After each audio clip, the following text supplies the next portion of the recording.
Chapter 1. The River and its History.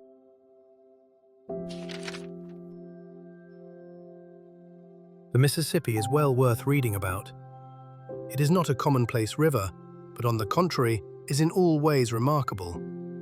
Considering the Missouri its main branch, it is the longest river in the world, 4,300 miles. It seems safe to say that it is also the crookedest river in the world, since in one part of its journey it uses up 1,300 miles to cover the same ground that the crow would fly over in 675. It discharges 3 times as much water as the St. Lawrence, 25 times as much as the Rhine, and 338 times as much as the Thames. No other river has so vast a drainage basin. It draws its water supply from 28 states and territories, from Delaware on the Atlantic seaboard, and from all the country between that and Idaho on the Pacific slope, a spread of 45 degrees of longitude. The Mississippi receives and carries to the Gulf water from 54 subordinate rivers that are navigable by steamboats, and from some hundreds that are navigable by flats and keels. The area of its drainage basin is as great as the combined areas of England, Wales, Scotland, Ireland, France, Spain, Portugal, Germany, Austria, Italy, and Turkey. And almost all this wide region is fertile. The Mississippi Valley proper is exceptionally so. It is a remarkable river in this, that instead of widening toward its mouth, it grows narrower and deeper. From the junction of the Ohio to a point halfway down to the sea, the width averages a mile in high water. Thence to the sea, the width steadily diminishes, until, at the passes, above the mouth, it is but little over half a mile. At the junction of the Ohio, the Mississippi's depth is 87 feet. The depth increases gradually, reaching 129 just above the mouth. The difference in rise and fall is also remarkable, not in the upper, but in the lower river. The rise is tolerably uniform down to Natchez, 360 miles above the mouth, about 50 feet. But at Bayou La Fourche, the river rises only 24 feet. At New Orleans, only 15, and just above the mouth, only 2 1/2. An article in the New Orleans Times-Democrat, based upon reports of able engineers, states that the river annually empties 406 million tons of mud into the Gulf of Mexico, which brings to mind Captain Marryat's rude name for the Mississippi, the Great Sewer. This mud, solidified, would make a mass a mile square and 241 feet high. The mud deposit gradually extends the land, but only gradually. It has extended it not quite a third of a mile in the 200 years which have elapsed since the river took its place in history. The belief of the scientific people is that the mouth used to be at Baton Rouge, where the hills cease, and that the 200 miles of land between there and the Gulf was built by the river. This gives us the age of that piece of country without any trouble at all, 120,000 years. Yet it is much the youthfulest batch of country that lies around there anywhere.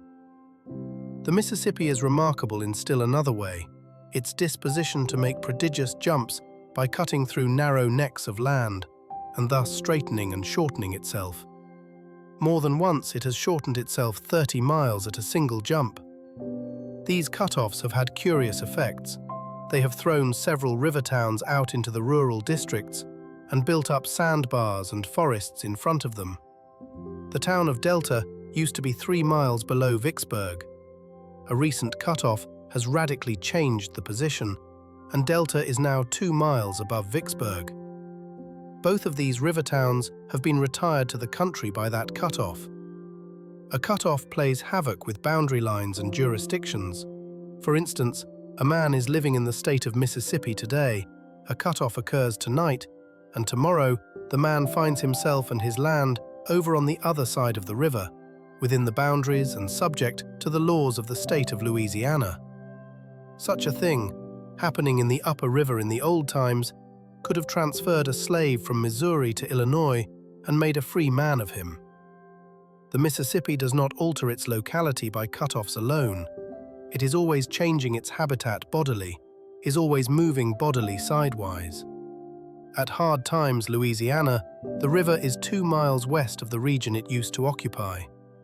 As a result, the original site of that settlement is not now in Louisiana at all, but on the other side of the river, in the state of Mississippi. Nearly the whole of that 1,300 miles of old Mississippi River, which La Salle floated down in his canoes 200 years ago, is good, solid, dry ground now. The river lies to the right of it in places, and to the left of it in other places.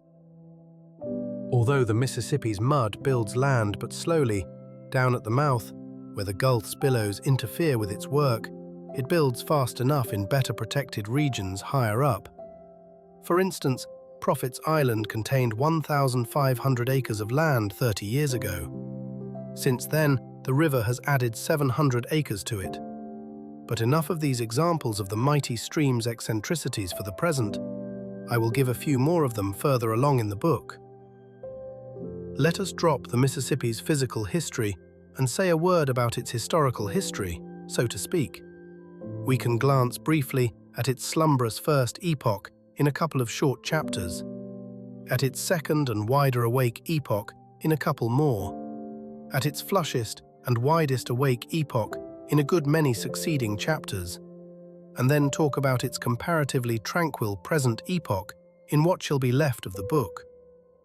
The world and the books are so accustomed to use and overuse the word new in connection with our country that we early get and permanently retain the impression that there is nothing old about it. We do, of course, know that there are several comparatively old dates in American history, but the mere figures convey to our minds no just idea, no distinct realization of the stretch of time which they represent. To say that De Soto, the first white man who ever saw the Mississippi River, saw it in 1542, is a remark which states a fact without interpreting it. It is something like giving the dimensions of a sunset by astronomical measurements and cataloguing the colors by their scientific names. As a result, you get the bald fact of the sunset, but you don't see the sunset. It would have been better to paint a picture of it. The date 1542, standing by itself, means little or nothing to us. But when one groups a few neighboring historical dates and facts around it, he adds perspective and color, and then realizes that this is one of the American dates which is quite respectable for age. For instance, when the Mississippi was first seen by a white man, less than a quarter of a century had elapsed since Francis I's defeat at Pavia. The death of Raphael, the death of Bayard, sans peur et sans reproche, the driving out of the Knights Hospitallers from Rhodes by the Turks, and the placarding of the 95 Propositions, the act which began the Reformation. When De Soto took his glimpse of the river, Ignatius Loyola was an obscure name. The order of the Jesuits was not yet a year old. Michelangelo's paint was not yet dry on the Last Judgment in the Sistine Chapel. Mary, Queen of Scots, was not yet born, but would be before the year closed. Catherine de' Medici was a child. Elizabeth of England was not yet in her teens. Calvin, Benvenuto Cellini, and the Emperor Charles V were at the top of their fame, and each was manufacturing history after his own peculiar fashion. Margaret of Navarre was writing the Heptameron and some religious books. The first survives, the others are forgotten, wit and indelicacy being sometimes better literature preservers than holiness. Lax court morals and the absurd chivalry business were in full feather, and the joust and the tournament were the frequent pastime of titled fine gentlemen who could fight better than they could spell, while religion was the passion of their ladies, and classifying their offspring into children of full rank and children by brevet their pastime. In fact, all around, religion was in a peculiarly blooming condition. The Council of Trent was being called. The Spanish Inquisition was roasting and racking and burning with a free hand. Elsewhere on the continent, the nations were being persuaded to holy living by the sword and fire. In England, Henry VIII had suppressed the monasteries, burnt Fisher and another bishop or two, and was getting his English Reformation and his harem effectively started. When De Soto stood on the banks of the Mississippi, it was still 2 years before Luther's death, 11 years before the burning of Servetus, 30 years before the St. Bartholomew slaughter. Rabelais was not yet published, Don Quixote was not yet written, Shakespeare was not yet born. 100 long years must still elapse before Englishmen would hear the name of Oliver Cromwell. Unquestionably, the discovery of the Mississippi is a datable fact which considerably mellows and modifies the shiny newness of our country and gives her a most respectable outside aspect of rustiness and antiquity. De Soto merely glimpsed the river, then died and was buried in it by his priests and soldiers. One would expect the priests and the soldiers to multiply the river's dimensions by 10, the Spanish custom of the day, and thus move other adventurers to go at once and explore it. On the contrary, their narratives when they reached home did not excite that amount of curiosity. The Mississippi was left unvisited by whites during a term of years which seems incredible in our energetic days. One may sense the interval to his mind, after a fashion, by dividing it up in this way. After De Soto glimpsed the river, a fraction short of a quarter of a century elapsed, and then Shakespeare was born, lived a trifle more than half a century, then died, and when he had been in his grave considerably more than half a century, the second white man saw the Mississippi. In our day, we don't allow 130 years to elapse between glimpses of a marvel. If somebody should discover a creek in the county next to the one that the North Pole is in, Europe and America would start 15 costly expeditions thither, one to explore the creek and the other 14 to hunt for each other. For more than 150 years, there had been white settlements on our Atlantic coasts. These people were in intimate communication with the Indians. In the south, the Spaniards were robbing, slaughtering, enslaving and converting them. Higher up, the English were trading beads and blankets to them for a consideration, and throwing in civilization and whiskey for lagniappe. And in Canada, the French were schooling them in a rudimentary way, missionarying among them, and drawing whole populations of them at a time to Quebec, and later to Montreal, to buy furs of them. Necessarily, then, these various clusters of whites must have heard of the great river of the far west. And indeed, they did hear of it vaguely, so vaguely and indefinitely that its course, proportions, and locality were hardly even guessable. The mere mysteriousness of the matter ought to have fired curiosity and compelled exploration, but this did not occur. Apparently nobody happened to want such a river, nobody needed it, nobody was curious about it. So for a century and a half, the Mississippi remained out of the market and undisturbed. When De Soto found it, he was not hunting for a river, and had no present occasion for one. Consequently, he did not value it or even take any particular notice of it. But at last, La Salle, the Frenchman, conceived the idea of seeking out that river and exploring it. It always happens that when a man seizes upon a neglected and important idea, people inflamed with the same notion crop up all around. It happened so in this instance. Naturally, the question suggests itself, why did these people want the river now, when nobody had wanted it in the 5 preceding generations? Apparently it was because, at this late day, they thought they had discovered a way to make it useful. For it had come to be believed that the Mississippi emptied into the Gulf of California, and therefore afforded a short cut from Canada to China. Previously, the supposition had been that it emptied into the Atlantic, or Sea of Virginia. Chapter 2. The River and its Explorers.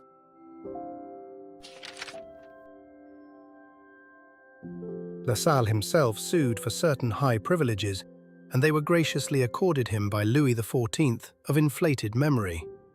Chief among them was the privilege to explore far and wide, and build forts and stake out continents, and hand the same over to the king, and pay the expenses himself, receiving in return some little advantages of one sort or another, among them the monopoly of buffalo hides.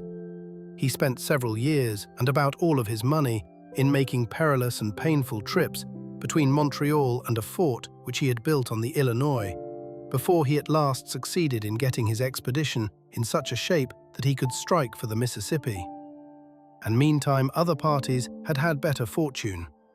In 1673, Joliet the merchant and Marquette the priest crossed the country and reached the banks of the Mississippi. They went by way of the Great Lakes and from Green Bay in canoes by way of Fox River and the Wisconsin. Marquette had solemnly contracted, on the Feast of the Immaculate Conception, that if the Virgin would permit him to discover the great river, he would name it Conception in her honor. He kept his word. In that day, all explorers traveled with an outfit of priests. De Soto had 24 with him. La Salle had several also. The expeditions were often out of meat and scant of clothes, but they always had the furniture and other requisites for the Mass. They were always prepared, as one of the quaint chroniclers of the time phrased it, to explain hell to the savages. On the 17th of June, 1673, the canoes of Joliet and Marquette and their 5 subordinates reached the junction of the Wisconsin with the Mississippi. Mr. Parkman says, "Before them a wide and rapid current coursed athwart their way, by the foot of lofty heights wrapped thick in forests."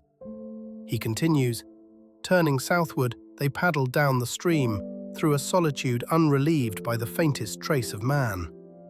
A big catfish collided with Marquette's canoe and startled him, and reasonably enough, for he had been warned by the Indians that he was on a foolhardy journey, and even a fatal one, for the river contained a demon whose roar could be heard at a great distance, and who would engulf them in the abyss where he dwelt.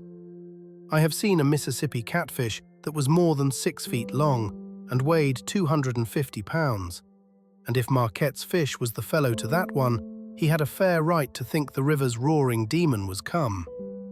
At length, the buffalo began to appear, grazing in herds on the great prairies which then bordered the river, and Marquette describes the fierce and stupid look of the old bulls as they stared at the intruders through the tangled mane which nearly blinded them. The voyagers moved cautiously, landed at night and made a fire to cook their evening meal, then extinguished it, embarked again, paddled some way farther, and anchored in the stream, keeping a man on the watch till morning. They did this day after day and night after night, and at the end of 2 weeks they had not seen a human being. The river was an awful solitude then, and it is now over most of its stretch.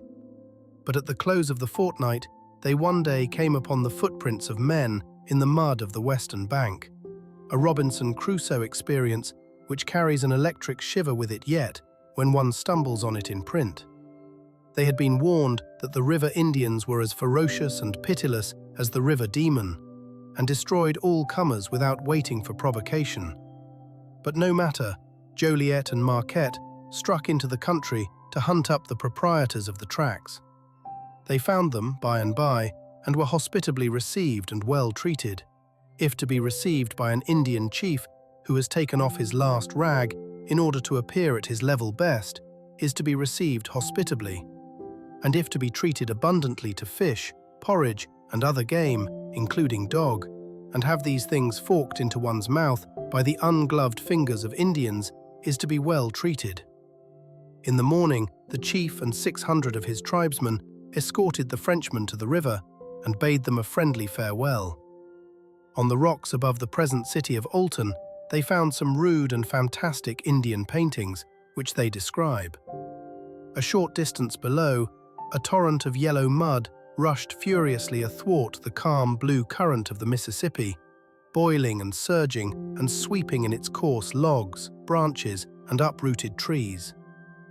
This was the mouth of the Missouri, that savage river, which, descending from its mad career through a vast unknown of barbarism, poured its turbid floods into the bosom of its gentle sister.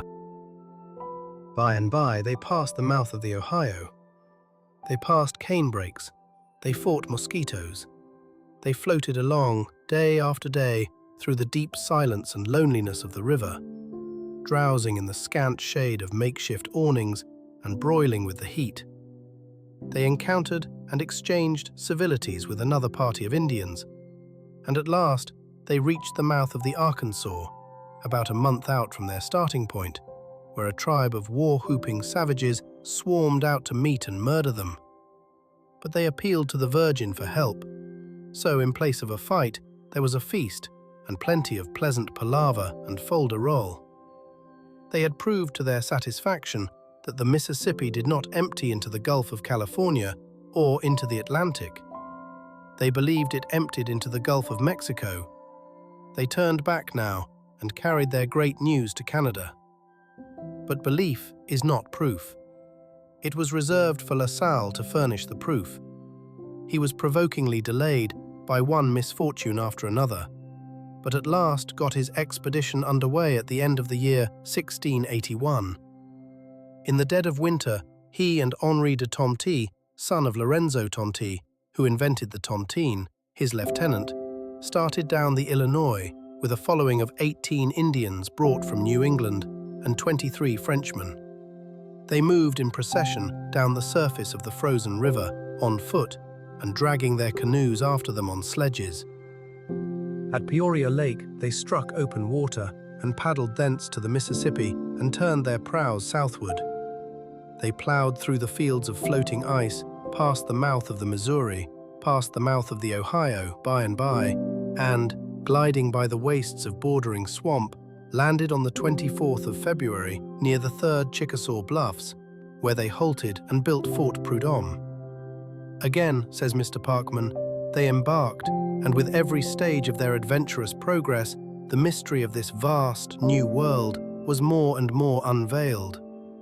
More and more, they entered the realms of spring. The hazy sunlight, the warm and drowsy air, the tender foliage, the opening flowers, betokened the reviving life of nature.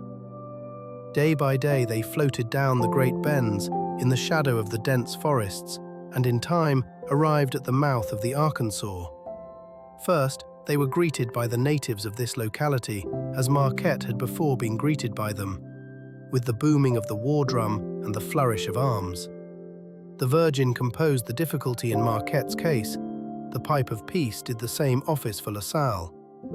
The white man and the red man struck hands and entertained each other during 3 days. Then, to the admiration of the savages, La Salle set up a cross with the arms of France on it and took possession of the whole country for the king, the cool fashion of the time, while the priest piously consecrated the robbery with a hymn. The priest explained the mysteries of the faith by signs for the saving of the savages, thus compensating them with possible possessions in heaven for the certain ones on earth which they had just been robbed of. And also, by signs, La Salle drew from these simple children of the forest acknowledgments of fealty to Louis the Putrid over the water. Nobody smiled at these colossal ironies. These performances took place on the site of the future town of Napoleon, Arkansas, and there the first confiscation cross was raised on the banks of the great river. Marquette's and Joliet's voyage of discovery ended at the same spot, the site of the future town of Napoleon. When De Soto took his fleeting glimpse of the river, away back in the dim early days, he took it from that same spot, the site of the future town of Napoleon, Arkansas. Therefore, 3 out of the 4 memorable events connected with the discovery and exploration of the mighty river occurred by accident in one and the same place. It is a most curious distinction when one comes to look at it and think about it. France stole that vast country on that spot, the future Napoleon, and by, Napoleon himself was to give the country back again, make restitution not to the owners but to their white American heirs. The voyagers journeyed on, touching here and there, past the sites, since become historic, of Vicksburg and Grand Gulf, and visited an imposing Indian monarch in the Teche country, whose capital city was a substantial one of sun-baked bricks mixed with straw, better houses than many that exist there now. The chief's house contained an audience room 40 feet square, and there he received Tonty in state, surrounded by 60 old men clothed in white cloaks. There was a temple in the town, with a mud wall about it, ornamented with skulls of enemies sacrificed to the sun.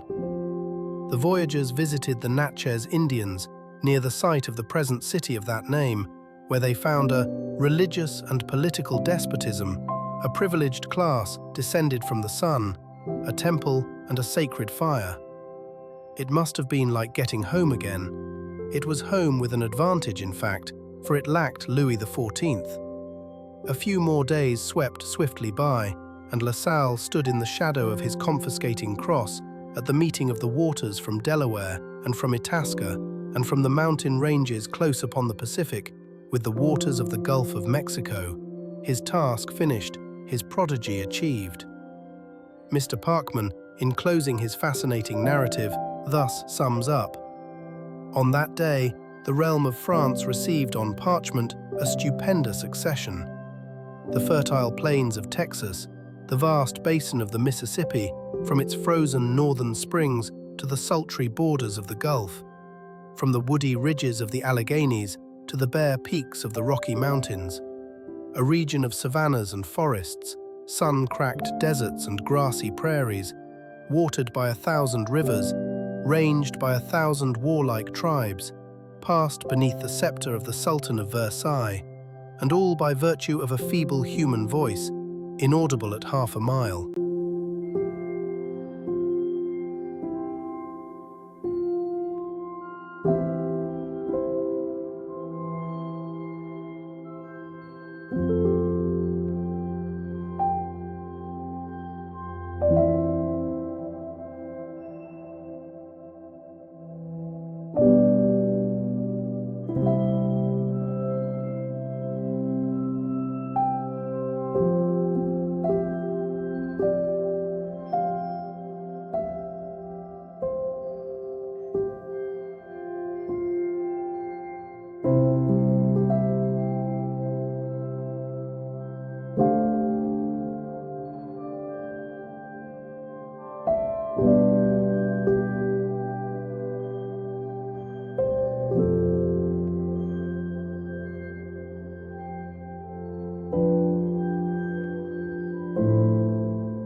you.